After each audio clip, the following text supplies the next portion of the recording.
The upcoming Samsung Galaxy S23 could still launch with an Exynos variant in some countries. The Galaxy S23 Ultra will get a Snapdragon 8 Gen 2 chip worldwide, and lately it's been showing up on Geekbench to reveal its CPU capability. And for the first time in many years, Qualcomm is coming so close to surpassing Apple's A series chipset. So hey everyone, I am Ayush. If you are new here, do subscribe now.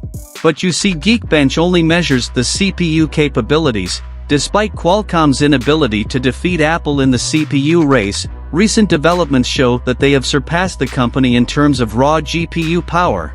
On Twitter, Ice Universe notes that both the MediaTek Dimensity 9200 and the Snapdragon 8 Gen 2 will outperform the A16 Bionic in terms of graphical performance.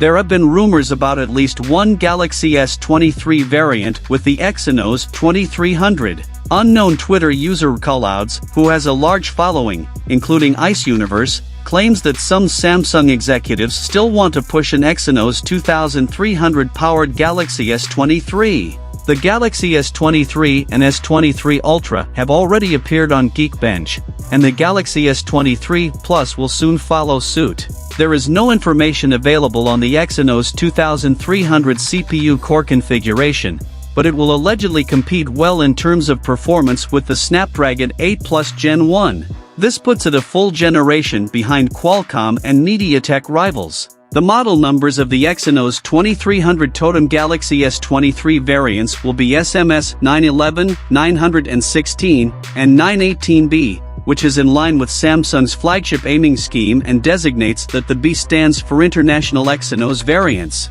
It will almost certainly use Samsung's Clips 920 or its successor as its GPU and be manufactured using Samsung's 3GA process. One more thing we have here is Ice Universe's claim that the Samsung Galaxy S23 Ultra will receive a brand new light power mode. There is even a screenshot demonstrating what this is. Basically, the light mode under the performance profile will prioritize the battery life and cooling efficiency over processing speed, which will result in a moderate reduction in performance while reducing power consumption. One of the most important things he is claiming is that it's not a hardware limitation. Finally, tell me your thoughts about it in the comments section. Also, don't forget to hit like and subscribe button. I will see you in next one.